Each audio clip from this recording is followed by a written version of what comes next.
gusto que nos acompañe. Y bueno, vamos a platicar un poquito sobre didáctica de las matemáticas y tal vez podamos comenzar con un pequeño diálogo, una reflexión propia que podamos hacer desde casa, pensando justamente sobre cuáles son, qué podríamos entender nosotros sobre conocimiento matemático y qué podemos entender también sobre pensamiento matemático. Es decir, si nosotros hacemos una reflexión, digamos, desde nuestra práctica, desde nuestra propia actividad, qué es lo que nosotros entendemos como conocimiento matemático y pensamiento matemático. No sé si usted guste tomar un minuto para hacer esta reflexión o quiere que lo platiquemos directamente. Sí, como usted me Pues indique. de una vez, doctor.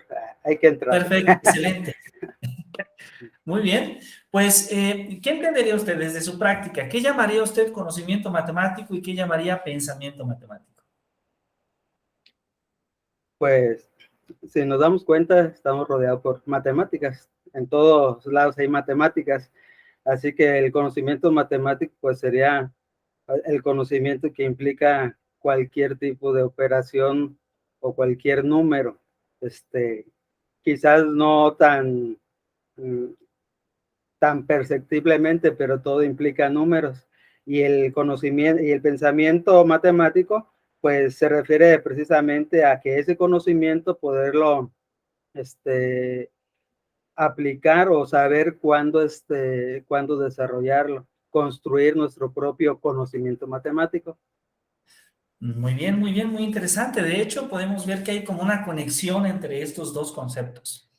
Porque por una parte tenemos al conocimiento matemático como ese conjunto de saberes, ¿verdad? Como esos saberes que tenemos sobre sobre las matemáticas. Pero el pensamiento matemático tiene que ver un poco más, no tanto con los conocimientos, sino un poco más con las habilidades, es decir, el desarrollo de habilidades de pensamiento matemático. Y una parte que está ligada a ello es lo que usted muy bien ha comentado, que es la aplicación de esos saberes con un fin en muchas ocasiones práctico.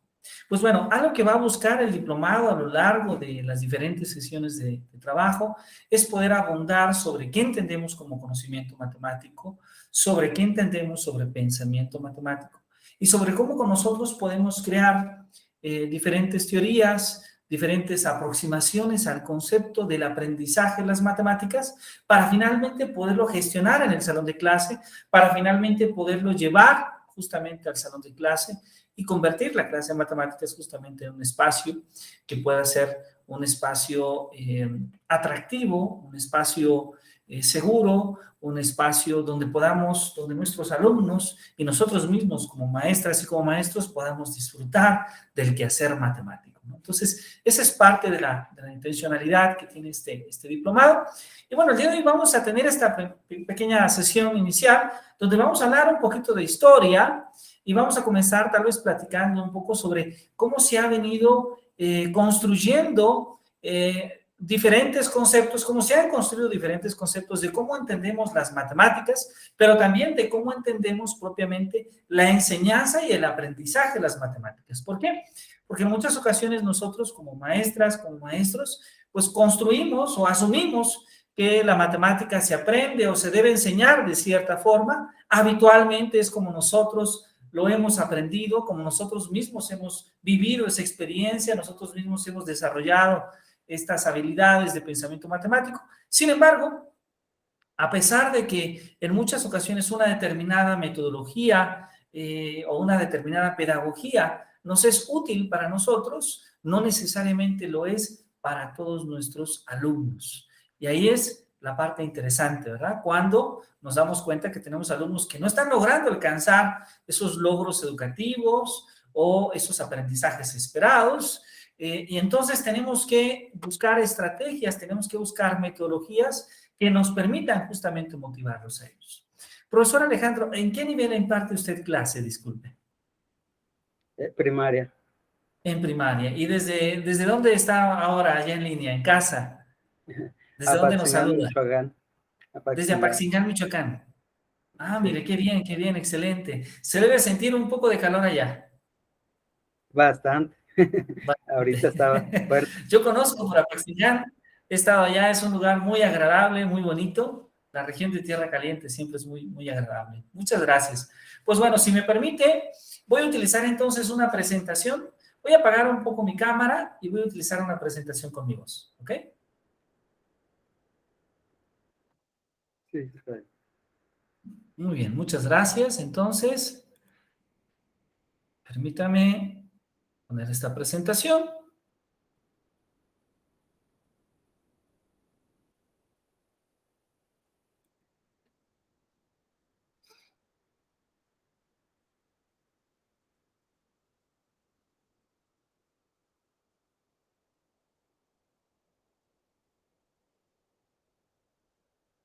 Muy bien, y ahora...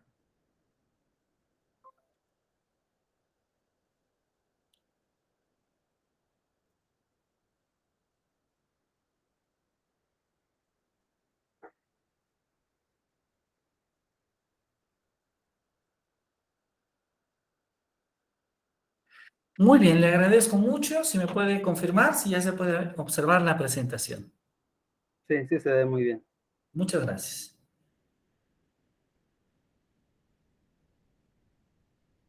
Muy bien.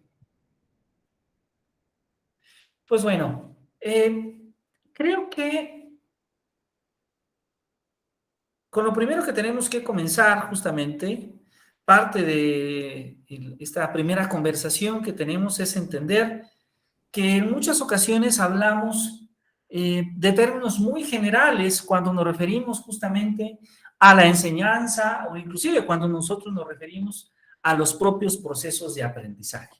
¿Por qué? Porque cuando hablamos de aprendizaje, cuando hablamos de enseñanza, pues en realidad estamos hablando de muchas cosas. Es decir, hay diferentes maneras de definir el aprendizaje y hay diferentes maneras de definir también la enseñanza. De hecho, muy posiblemente el concepto de enseñanza es uno de los primeros conceptos que conocimos en el campo de la pedagogía y en particular en la pedagogía de las matemáticas. ¿Por qué? Porque muy seguramente el concepto de enseñanza va a surgir desde la época griega. Si recordamos en esta oportunidad que tenían los ciudadanos en Grecia para poder aprender a través del teatro, a través de esas plazas un poco más públicas, donde se disertaban obras de teatro, donde se disertaba algunas ideas que finalmente permitían llevar a cabo procesos reflexivos o procesos de construcción del conocimiento. Pero creo que un lugar muy especial en esta cuestión lo va a tener justamente Sócrates. Y Sócrates va a tener un papel sumamente importante, un papel muy especial, porque es posiblemente Sócrates uno de los primeros que nos habla de un método. Es uno de los primeros que va a sentar las bases de cómo podemos entender la enseñanza y que cuál es esa relación que hay justamente entre la enseñanza y el propio pensamiento. Si nosotros recordamos, es justamente a través de esta idea que Sócrates desarrolla, asumiendo que el conocimiento ya lo tiene el ser humano, que las personas ya tenemos el conocimiento, pero que es necesario gestionar ese conocimiento en nosotros. Y Sócrates encuentra una manera de poder llevar a cabo esa gestión. Sócrates, a través justamente de su mayéutica, a través de esa serie de preguntas, a través de esa gestión de respuestas por parte de las preguntas que Sócrates propone, es que se va justamente gestionando y construyendo el pensamiento y de esta manera se llega al conocimiento, se llega al conocer.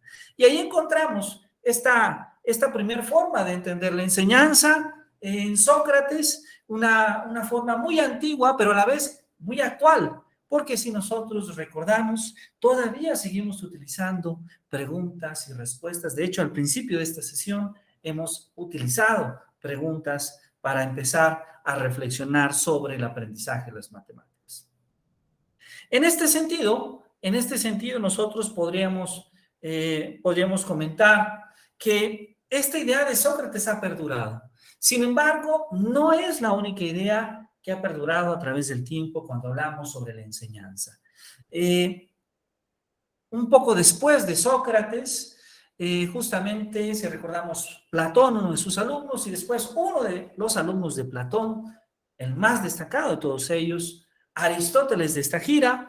Aristóteles va también a cuestionarse sobre el conocimiento, pero algo adicional que Aristóteles va a agregar es que él también se va a cuestionar sobre el entendimiento, sobre cómo se construye el entendimiento, cómo se alcanza la comprensión, y esta idea de entendimiento y de comprensión pues va a evolucionar a través de varios siglos para que finalmente ya en el siglo XIX empecemos a utilizar más comúnmente el término aprendizaje. Entonces, las ideas sobre la enseñanza y sobre el aprendizaje, pues no son ideas nuevas propiamente. Sin embargo, podríamos mencionar que posiblemente la evolución de estos dos conceptos se ha dado en el siglo pasado. Es en el siglo pasado cuando han surgido una serie de teorías, una serie de corrientes pedagógicas que tratan de redefinir de diferentes formas los conceptos de enseñanza y los conceptos de aprendizaje. Pero cuando nosotros nos referimos a la enseñanza y al aprendizaje en las matemáticas, pues hay tres referentes que son fundamentales. El primer gran referente desde los años 60. Desde los años 60, cuando el biólogo Jean Piaget, este biólogo de origen suizo, va a empezar a hacer una serie de investigaciones al cuestionarse cómo es que se construye el conocimiento. De hecho, derivado de esa serie de reflexiones es que Jean Piaget va a escribir su epistemología psicogenética, donde trata de explicarnos cuál es la génesis del conocimiento, es decir, cómo es que el conocimiento, cómo es que el conocimiento se construye. Y es que para Jean Piaget el conocimiento se construye a través de esa interacción que tiene la persona, que tiene el ser humano con el medio exterior, pero también a través de su propia genética. Entonces, hay dos aspectos muy interesantes. Por una parte está una cuestión eminentemente genética, pero por otro lado también tenemos la influencia del medio exterior, como puede ser la naturaleza, la sociedad, la cultura en la que se va desarrollando la persona. Sin embargo, la construcción de ese aprendizaje, la construcción de eso que va entendiendo el ser humano, se da a través de esa interacción que el propio ser humano crea con el medio exterior. Así es como para Jean Piaget se va construyendo poco a poco lo que él va a llamar los objetos de conocimiento. Y esos objetos de conocimiento, que en el caso particular del pensamiento científico, de las matemáticas en especial, se van a ir construyendo de procesos muy concretos a procesos mucho más abstractos. De ahí es que en la educación preescolar y que en los primeros años de educación primaria pues sea tan importante esa interacción que tienen las niñas, los niños con los objetos de conocimiento. ¿Por qué? Porque a través de esa conexión, a través de esa relación que se establece con los objetos concretos, es como se va derivando y construyendo la abstracción, que va a ser una parte fundamental para el desarrollo del pensamiento matemático. Entonces, Jean Piaget nos habla que la manera de construir ese conocimiento matemático, pues es, primero, estableciendo esa relación, estableciendo esa conexión directamente con los objetos de conocimiento. Segundo, por otro lado, Jean Piaget también nos va a hablar, también nos habla justamente sobre cómo es que la base del pensamiento matemático se basa justamente en un pensamiento lógico-matemático, en cómo la lógica y los procesos de razonamiento, de diferentes tipos de razonamiento, van a ser fundamentales para entender el desarrollo del pensamiento matemático. Esta idea de Jean Piaget va a hacer que otros investigadores, va a hacer que otros conocedores de la matemática, pero también de la propia psicología, se interesen en tratar de explicar cómo es que se da este proceso de construcción. Y así es como aparece Jeremy Brunner, que aparece también en esta lámina. Brunner, quien va a hacer un planteamiento muy interesante y que de hecho su planteamiento va a tener una influencia fundamental en cómo durante muchas décadas se ha venido estructurando el pensamiento matemático escolar. Brunner nos va a decir entonces que la parte fundamental, que la parte esencial es darnos cuenta cómo se construye el conocimiento matemático profesional. Y si recordemos ese conocimiento matemático profesional, pues se va construyendo a través de una serie de axiomas, de postulados que asumimos como verdad o que son verdaderos. Y de ahí vamos construyendo proposiciones, de ahí vamos construyendo teoremas, de ahí vamos construyendo corolarios, etc. Es decir, para Brunner, la manera en la cual se debe enseñar la matemática escolar debe de ser de una manera muy semejante a cómo se construye el conocimiento matemático profesional.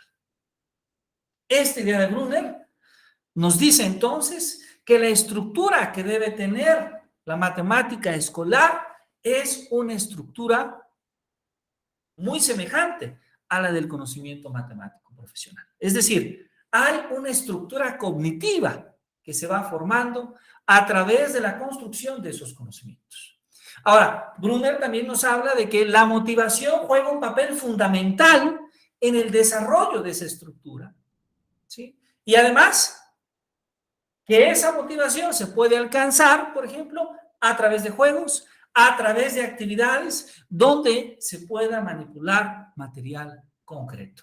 Entonces, como podemos observar, la idea de Brunner da cierta continuidad a la propia idea de Jean Piaget. Da justamente ese seguimiento, da esa línea justamente. Sin embargo, no todos van a tener este mismo punto de vista.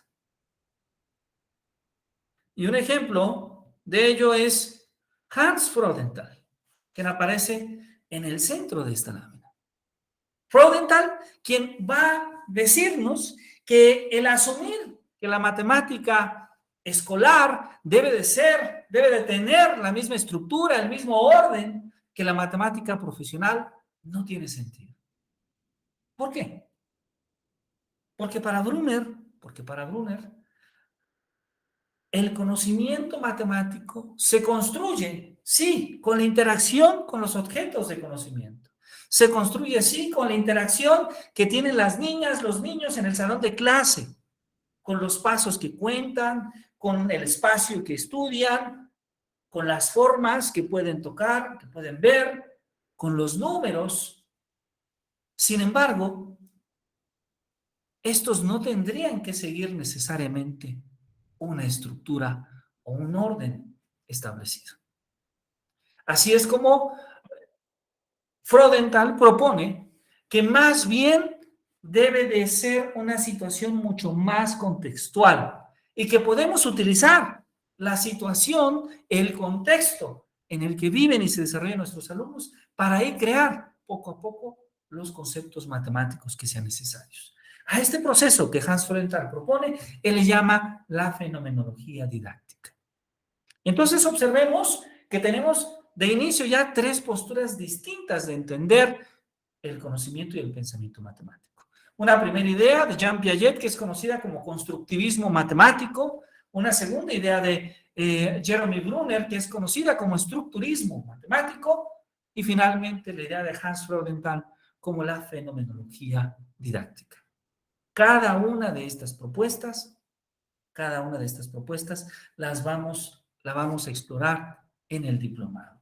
Sin embargo, estas no son las únicas propuestas que nosotros podemos tener sobre cómo es que se va construyendo el conocimiento o el pensamiento matemático. Podemos hablar de propuestas muy cercanas a la de Jean Piaget en el sentido de utilizar inclusive materiales concretos, materiales manipulables, para ir desarrollando, para ir construyendo poco a poco conceptos matemáticos, pero también en ambientes que puedan ser agradables, que puedan ser experiencias positivas, para los estudiantes. Siguiendo esta idea, tenemos los trabajos de María Montessori, tenemos los trabajos justamente de Zoltán Dienes.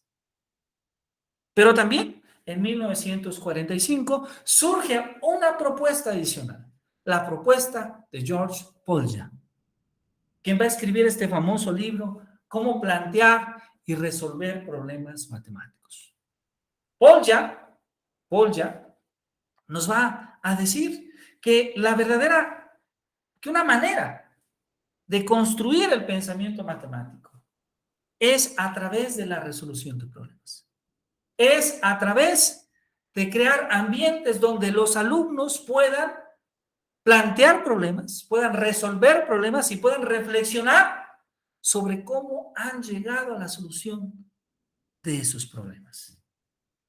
Así es que surge la resolución de problemas, uno de los métodos que surgen a la mitad del siglo pasado y que va a tener una influencia hasta nuestros días. Hoy en día la nueva escuela mexicana, el modelo educativo de nuestro país, con respecto a la enseñanza y aprendizaje de las matemáticas, se basa en la resolución de problemas de Polya. Y bueno, me gustaría ir cerrando esta pequeña sesión introductoria que busca motivarnos en el estudio, antes de revisar los materiales de plataforma, hablando de 3 enfoques más modernos sobre la enseñanza y el aprendizaje de las matemáticas. Por un lado, tenemos la idea de que, para empezar, el concepto de matemáticas es plural y que las matemáticas se componen de varias ciencias: la aritmética, la geometría, el álgebra, el cálculo, la estadística, la probabilidad, etc. La lógica, como lo dice Gerard Vernon. Pero por otro lado, también tenemos la idea de darnos cuenta que cuando hablamos de conceptos matemáticos, estos conceptos matemáticos pueden tener diversas representaciones. Y entonces una manera de construir mejores aprendizajes, una manera de facilitar el aprendizaje de las matemáticas, es el poder presentar diversas representaciones de los mismos conceptos. Así es como surge la teoría de las representaciones semióticas o la teoría de registros de representación semiótica de Raymond Duval. Duval, que nos dice entonces que cuando nosotros pensamos en un concepto, por ejemplo, el concepto de número racional de fracción que se estudia en los últimos años de primaria, cuando hablamos de esa fracción, pues sí, podemos decir un número fraccionario o racional es el cociente de 2 números enteros diferentes de 0. Sí, es correcto, pero tal vez no siempre sea una manera pedagógica de decir esto. Porque otra manera de representar ese número también es pensando en un pastel, ¿en cuántas rebanadas del total tomamos? O en un segmento de determinada longitud sobre el cual tomamos una parte, un segmento. O un conjunto dentro de otro conjunto, diferenciando los elementos que tiene el conjunto en el interior con respecto al total. Entonces, hay diferentes maneras de hablar del concepto de número racional. Y entre más representaciones hay de ese concepto, más enriquecemos, desde luego, la manera en la cual nuestros alumnos pueden aprender. Y cierro con esta idea, de Guy-Brusseau. Esta idea de Guy-Brusseau, una idea muy interesante, que surge en los años 80, la teoría de situaciones didácticas.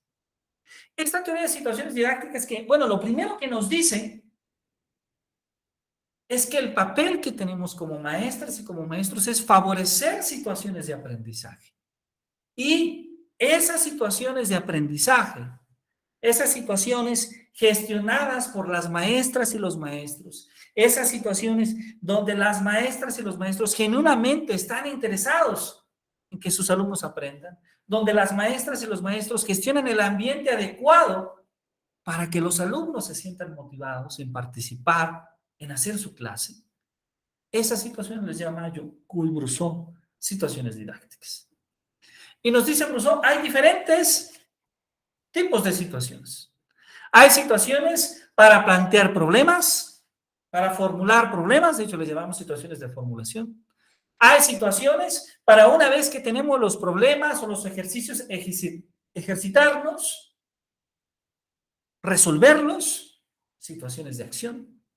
Hay situaciones para explicar por qué llegamos a una determinada solución y cómo llegamos a esa solución y cómo sabemos que esa es la solución correcta. Situaciones de validación. ¿Y qué es lo que nos dice Brusso? Que el salón de clase, que la clase de matemáticas debe tener todo este tipo de situaciones. Es decir, no solamente las situaciones de acción, que son las más comunes a las que nos enfrentamos las maestras y los maestros, cuando les pedimos al alumno que con el algoritmo sume, reste, multiplique, divida, etc. Eso es bueno, claro que sí, pero no es suficiente para decir que se ha aprendido matemáticas. Entonces, la reflexión que nos hace Louis Brusso es interesante porque nos permite darnos cuenta que aprender matemáticas pues es algo mucho más integral. Es algo que no solamente se debe al dominio de ciertas habilidades aritméticas o de ciertas habilidades algebraicas, sino que tiene que ver también con la resolución de problemas. Tiene que ver con saber interpretar, saber leer la información que recibimos. Tiene que ver con tener creatividad para resolver los problemas. Tiene que ver con que también nosotros disfrutemos esa experiencia de resolver un problema matemático. Es así que entonces aprender matemáticas engloba aspectos sumamente importantes. Y en la actualidad, cuando nosotros hablamos de aprender matemáticas, ¿sí? Cuando nosotros nos referimos a qué significa aprender matemáticas, pues al menos hay que incluir algunos de estos aspectos. Desde la educación preescolar. ¿Sí? El primero es que nuestros alumnos puedan interpretar y comunicar información. Es decir, que en base a los saberes que tienen sobre las matemáticas, puedan identificar, puedan comunicar, puedan leer tal número, tal cifra, tal porcentaje, tal gráfica, que puedan desarrollar habilidades de pensamiento y razonamientos. Claro que sí, que puedan identificar cierto tipo de razonamientos deductivos, inductivos, abductivos, etc. Que puedan desarrollar también habilidades sociales, afectivas, en la experiencia de aprender matemáticas. Esto es, que disfruten de aprender matemáticas y el darnos cuenta, el reconocer que ese proceso de aprendizaje de las matemáticas no solamente es útil desde el punto de vista de que se aprenden matemáticas, sino que también influye en la propia persona, en la propia construcción de nuestra personalidad. Y el poder conocer, el poder aplicar el conocimiento y las habilidades matemáticas para resolver problemas. Entonces, esta primera idea de lo que puede significar aprender matemáticas, esta primera idea, es una idea que en gran medida se ha venido desarrollando, no de una manera rápida. Debo decirlo que esta primera idea del aprendizaje desde un punto de vista más integral ha tardado varias décadas para que se pueda finalmente llegar a ella. Es decir, a lo largo de la historia hemos puesto muchos énfasis. De hecho, en la actualidad todavía tenemos cierto énfasis en lo que entendemos por aprender matemáticas. Si subimos a un transporte, si platicamos con nuestro vecino, nuestra vecina, si platicamos con algún amigo o amiga, decimos, bueno, ¿qué significa aprender matemáticas? Entonces alguien inmediatamente dice, claro, aprender matemáticas significa que puedas desarrollar muchas operaciones rápidamente. Si sabes sumar muy bien, si sabes dividir muy bien, sabes matemáticas. Bueno, lo que nos están diciendo esta serie de autores es que sí, una parte de aprender matemáticas es eso, pero no podemos decir que si hacemos eso, entonces hemos aprendido matemáticas, porque aprender matemáticas significa algo mucho más global. O alguien puede decir, bueno, además de hacer operaciones, alguien tiene problemas a su nivel educativo, nivel preescolar, a nivel primaria, y logra resolverlos. Entonces ha aprendido matemáticas. Bueno, la respuesta es sí, un poco, pero no completamente. Porque nos damos cuenta que el proceso de aprender matemáticas involucra más aspectos. Entonces, la intención del diplomado es el poder profundizar en cada una de estas teorías. Desde algunas teorías que son antiguas, que son clásicas, que son muy seguramente ya conocidas desde principios del siglo pasado, y que tenían una manera de cómo construir la noción de pensamiento matemático, muy seguramente fuimos educados en esa perspectiva, bajo esa manera de pensar las matemáticas, pero también en otras teorías más recientes que aparecieron en los años 70, 80, 90, tenemos teorías de la década pasada, que tratan de explicar de una manera más integral qué es lo que podemos entender como pensamiento matemático. Y claro, en cada una de estas teorías podemos encontrar una serie de ejemplos, una serie de estrategias, una serie de ideas que nos pueden ayudar, desde luego, a llevarlas a nuestra práctica docente, llevarlas finalmente a nuestro trabajo cotidiano con nuestras alumnas y nuestros alumnos. Bueno, esa es entonces una primera idea justamente de nuestro diplomado, un diplomado que se compone por sesiones quincenales, es decir, esta es como la sesión cero. Podemos decir que esta sesión es como la sesión introductoria, no cuenta, es una sesión muy breve. En realidad estaremos en 15 días arrancando la sesión fuerte. Y claro, en este previo estaremos buscando que desde la siguiente semana ya se puede ingresar a plataforma, porque nuestro diplomado es en línea. Entonces, tenemos material en plataforma que vamos revisando, como videos, como lecturas, actividades también de evaluación.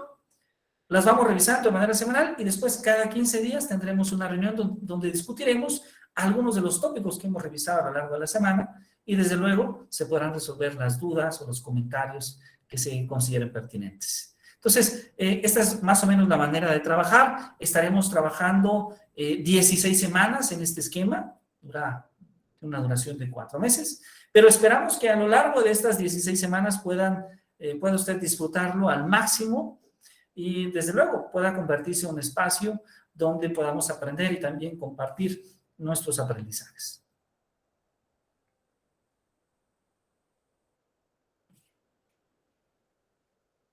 Bueno, no sé si de lo que hemos platicado el día de hoy hay algunas dudas, seguramente sí, estoy a sus órdenes.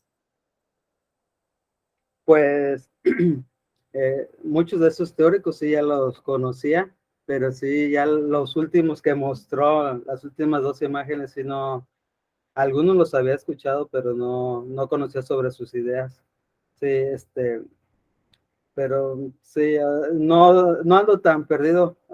Hace poco terminé lo que es la maestría en educación inclusiva y precisamente yo como tema escogí para desarrollar mi tesis la enseñanza de las matemáticas a través del método Singapur, porque vi que Excelente. precisamente las matemáticas eran, después del español, una de las asignaturas que excluyen a nuestros niños. Entonces de ahí sí algunos de esos teóricos que presentó sí los conozco, creo conocer más o menos lo que es su pensamiento, pero los últimos sí como Freudenthal y los últimos como 4, sí, eso sí no, ni idea de cuál sea así que su pensamiento. Pues qué gusto que nos acompañe y bueno, vamos a tener oportunidad de poder profundizar en cada uno del pensamiento de estos autores, pero además en sus técnicas, ¿no? En cómo podemos incorporar parte de sus ideas a nuestro quehacer docente, que finalmente creo que es lo que puede enriquecer nuestra práctica. Entonces, bueno, si usted está de acuerdo, lo que nos quedaría con esta sesión como introductoria, vamos a llamarla así, una sesión cero, decimos, es empezar a arrancar. Ya en la semana estaremos haciéndole llegar su usuario y su contraseña para que pueda ingresar a plataforma, pueda ir revisando los materiales y nos veríamos exactamente en 15 días. Con una sesión ya regular que es pues, más extensa que la del día de hoy.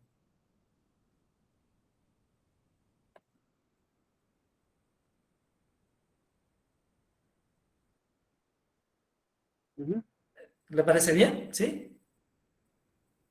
Sí, perfecto, doctor. Listo para el Perfecto. trabajo. Muy bien, bueno, pues vamos a comenzar con esta travesía. Un placer saludarlo, que tenga una muy buena noche y nos vemos en 15 días por acá. Igualmente, muy buenas noches. Muchas Hasta luego, un gracias. placer Buenas saludarlo. noches. Buenas noches. Igualmente. Que descanse.